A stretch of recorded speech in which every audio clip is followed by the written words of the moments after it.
So it's not coming out of unexpenditure. When the budgets were set, the budgets made provision for that. There was no provision in this contract for a contingency sum. It was the scheduled quantities only. I'll move. Okay. Just before we go any further, so when we accepted this tender of 2.8, there were several tenderers, yeah? Correct. Now it's risen to 3.8 nearly. Shouldn't we re-tender it? The tender is for a 3-year period. So we're already 2 years into it. Correct. And we're 900 grand short with 10 months to go. That's correct. But there's been allowances made in the budget for 900 grand more than we approved last time, Councillor Downer, and I just want to get my head around it. There's only 10 months to go, and the tender is $900,000 short because either our historical information wasn't correct or the quantities we gave them were slightly incorrect. Your head's going up and down, and you're the CEO. I can see where you're coming from here. Oh, it's nearly $100,000 a year, a month. A month. That's what I meant. $100,000 a month, $25,000 a week. Yeah. over 3 years. We've got to move it. Councillor Henderson? My question is, obviously estimating things historically is a difficult game, but we're 900k out. So what were the specific main things that led to that estimate being such great variance? The main things, we had a fairly significant water break out of the Acacia Bay, and that was in the order of 100,000. We've had a number of strikes through the wastewater system, through the broadband rollout. And those are two instances that are spring to mind immediately. Okay, can I just pick up on that, please? So we've had a number of strikes with the broadband rollout. So they go around the diggers, they make a hell of a mess around this town, which they've done. I accept that because we want to get broadband in. So they strike the water pipe, I guess. I'm trying to build this picture, and they break it, they rip it out of the ground, and we pay. No, they pay, but it comes out of the contractor has to respond. So the contractor responds, does the work, we recover the cost, but the contract cost. So it's a debit and credit It's situation. in and out, but so we don't need to. So this 900 grand has got nothing to do with that, has it? If I pay $5 grand to fix that pipe and I send the bill to the broadband man for $5 grand, he gives it back to me. That's a nil cost. In terms of the budget, yes, but in terms of the contract price, council awarded a contract price. And so by doing this additional unforeseen work comes against that contract price. So how much of that 900,000 we actually get back? How much of the striking happens in this 900,000? There was about 100,000 that comes back. When did these strikes come? Has it only happened the last few months, or was this... No, right throughout the period of the contract. So you're saying the contractor was absorbing them to a point where he couldn't absorb them anymore? No. We're still sending them bills. No, absorbing the extra cost until we got to the point where he's... Through the chair, we're required to treat everything on a gross basis, so therefore we have to treat the costs of the payments to Fulton Hogan for the Three Waters contract separate to any recoveries that we get from a third party. Those recoveries are treated for accounting purposes separate to the actual cost of the contract. So if, for example, Chorus or some of that nature had caused $1 million problem, that would have been $1 million increase in the cost of the contract. Yes, we would have shown somewhere else the recovery of the $1 million, but as far as that contract is concerned, you would be well in advance of what the original tender price was. So what if we have no more problems now for the next 10 months? Do they get this 900 grand for nothing? Because what I'm leading my questions into, why don't we just fix things as we have to? I don't see how you can have a contract on something you don't know actually what's going to happen. This 900,000 will allow us to continue providing the level of maintenance that's currently been provided over the last 2 years. If the money is not required, it's not spent. So this new water treatment station here is not going to require any council money for a while, is it? water treatment plant is not incorporated within Waters. the Three Waters contract. The Three Waters contract is a network maintenance contract. So that's the pipe networks for both water, wastewater and stormwater, and the pump stations for wastewater. Okay, there been Councillor Johnson. So you're saying that this is an insurance policy that we can maintain for any unforeseen problems in the next 10 months, but you may not have to spend it. We will have to spend some of it, But not all, you may not have to spend all of it, we will only spend what is necessary. but it allows you to spend. Yes, gives us the ability to. Councillor Kirk. Why if that's the case, then why is the figure $936,000? Why is it such a specific amount? Because we have looked back at the last 2 years' worth of work that's been done and amended the quantities accordingly, and that's the dollar value that's come out of it. And just secondly, has this happened before, where you've awarded a contract over a certain period of time for a certain amount of money, and then the contractors have come back saying, "Oh, we're running short. We need it topped up," so to speak. The last road maintenance contract, we had to do exactly the same thing for about the same time in the contract, and that's a similar type of contract where you have a schedule of quantities where you estimate how many kilometres of road you're going to be resealing and what type of works are going to be required to do in advance of that, plus emergency works.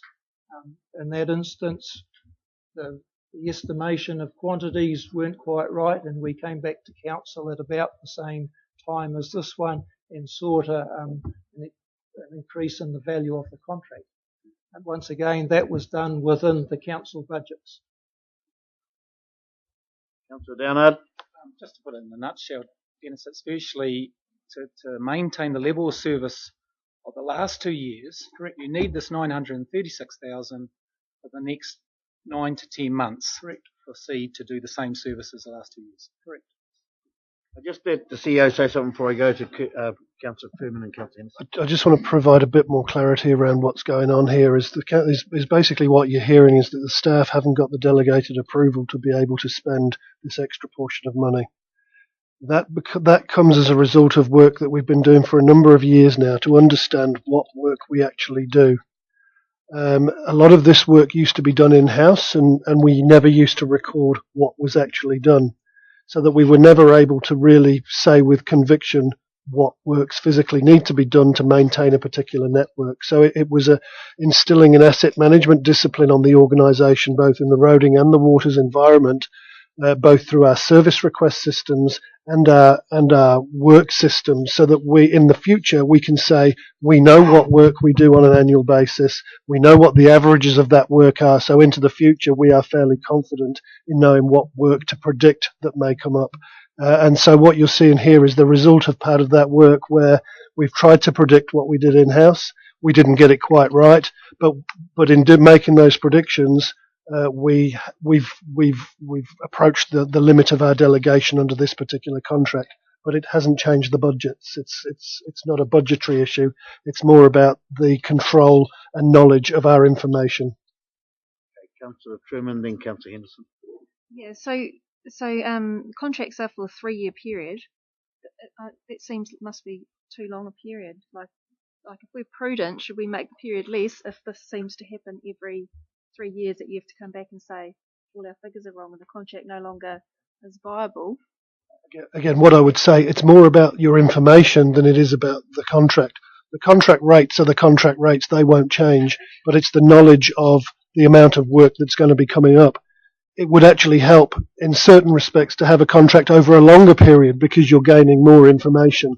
But whether it's one contractor or another contractor is also slightly irrelevant. It's more about understanding the nature of your work that does occur on an annual basis, and therefore how you can use that annual, that biannual, and that triennial information to predict the future with more certainty, because you know the types of issues that are going to occur with your system. And as systems get older, the demands on the contractors get more because the more pipes break or more blockages occur. And it's about getting a baseline of information to understand what goes on and therefore what to predict into the future. So I would say a 3-year contract is appropriate, but the initial estimates were wildly off because, were wildly off because we just didn't have enough information from the work that we'd previously done in-house to know what the future may predict or what may result. Very, very hard to swallow, though, Mr. Williams. I mean, if we've been doing it for all these years, how come we can't just pluck the figures out of previous years and get them right? That's right. Hence the project to get it right. Councillor Henderson? Yeah, I just wanted to move the motion, but also point out that the expenditure from the increase in the contract value will not exceed the 2013-14 approved budgets. So I'd just like to move the motion. You won't be moving the motion because it's already been moved by Councillor Downard 5 minutes ago. So if you'd like to second it. That's fine, I'll second it, thanks. So is there any more to or for or against the motion before I put it, please, Councillor Craig? I was just going to ask, cutting it down to the chafe, this money is out of budget expenditure that we could recoup some money from. So it's out of budget. It could be $100,000 worth of strikes. We will get that $100,000 back. But it basically, it's out of budget expenditure that we've got within budget. Within budget. It doesn't change your annual plan or rate forecast or anything like that. Nothing further. All in favour? Say aye. Aye. Moving now to the other favourite topic that the last couple of trienniums has picked up, the AC bars. Mr. Bowden.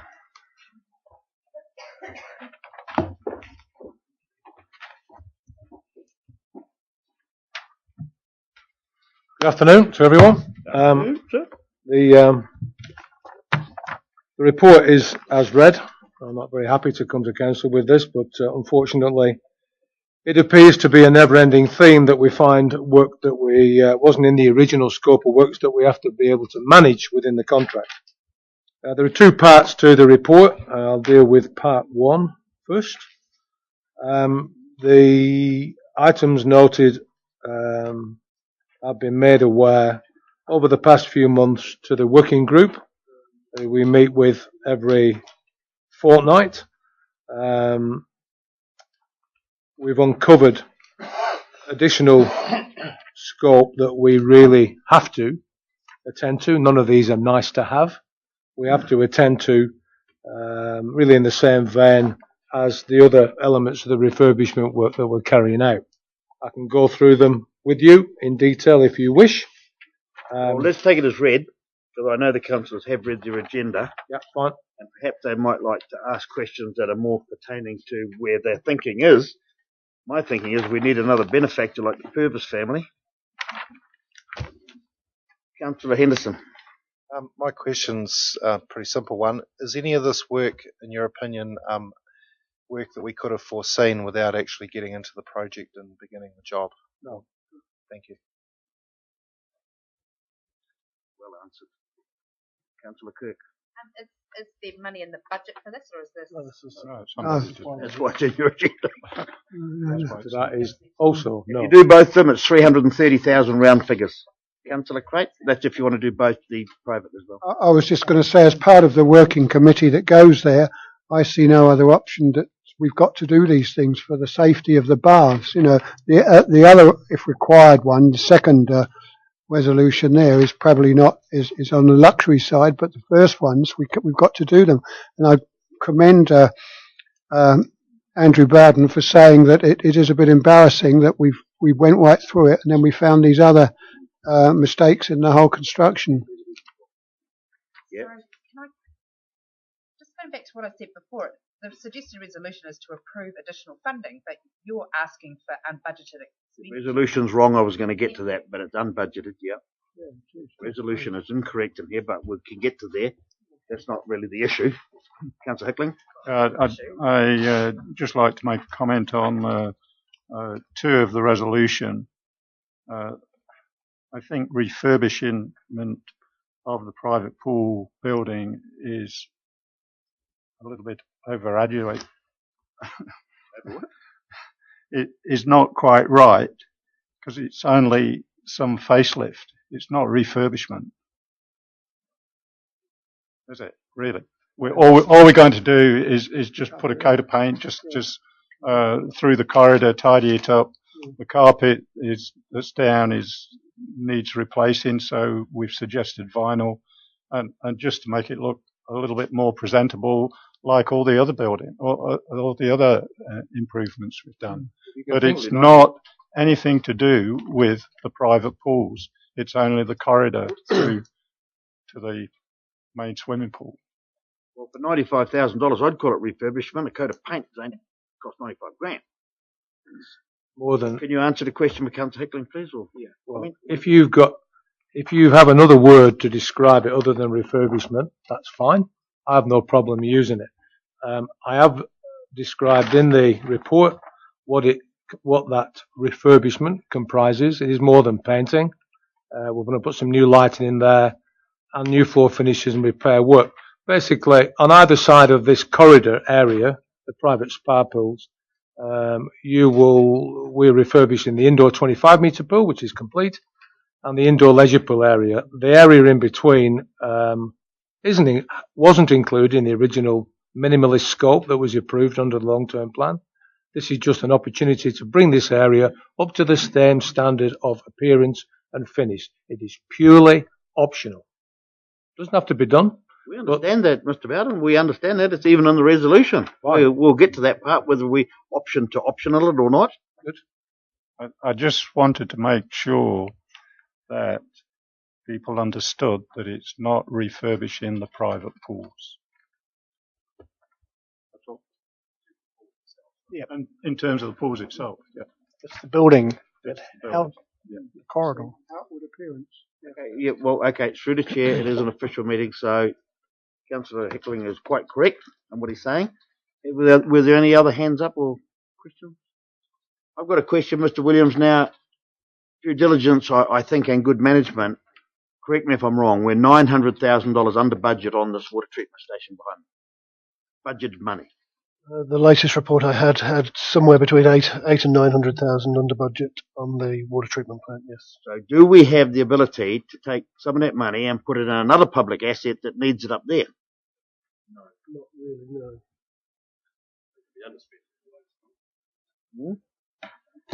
But surely it must balance out at the end of the year, though. Surely we save 900, then we spend 300. We must be 600 and up. From a total council perspective, yes, but we do not operate slush buckets in this organisation.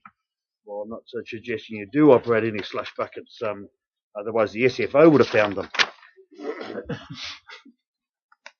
And the other factor too is that expenditure on the water treatment plant is a targeted rate, whereas expenditure of this nature comes out of general rates. So will that targeted rate be dropping next year because we're 900k under? We will be visiting that when we have the final costs in place. But if we are 900k under, which is the indication I'm getting from the Chief Executive Officer, will the targeted rate go down?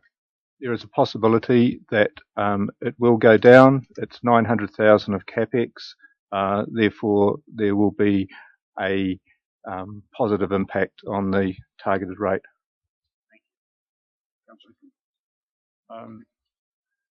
Well, because I'm on the working party, we've certainly visited the AC baths every fortnight. We've seen all the work and all the improvements, and I would be prepared to move the suggested resolution, providing it includes unbudgeted expenditure of item 1 and item 2.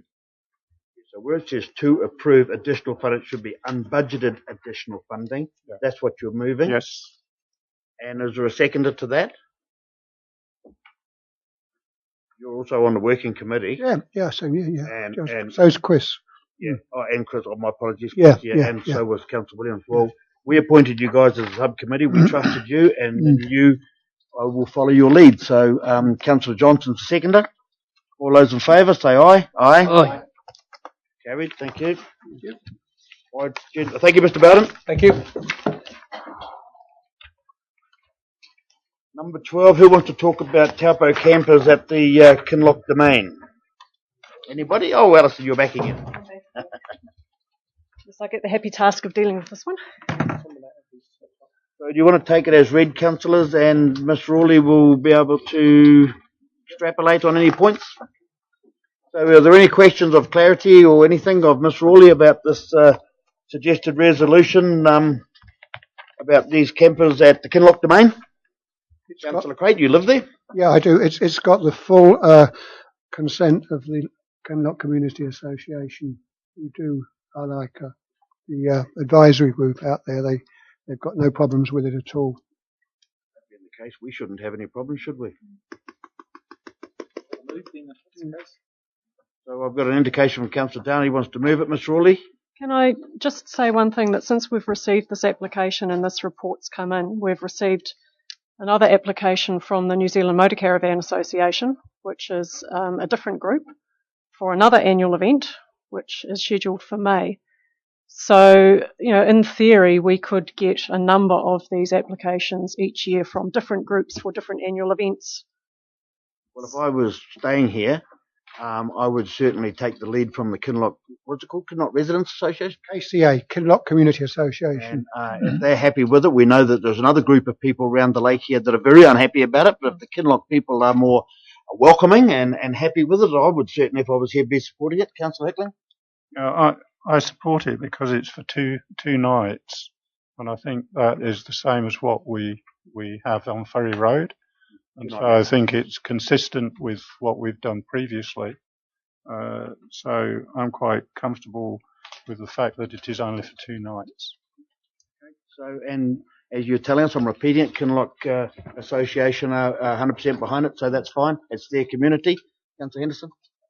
Yeah, I'll be voting against it, and the reason why is the matter, as pointed out by the reporting officer, which is that once you start this sort of thing, you set a precedent, and then it's very difficult to say no to any future applications.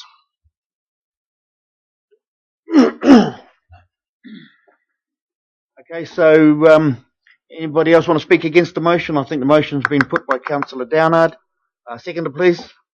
Councillor Craig, we've had one speak against the motion. Does anybody else want to speak against the motion? Being not, I won't ask you to speak for the motion because you've indicated where your vote will be. All those in favour say aye. Aye. Against? Would you like it recorded, Councillor Henderson? Recorded, please.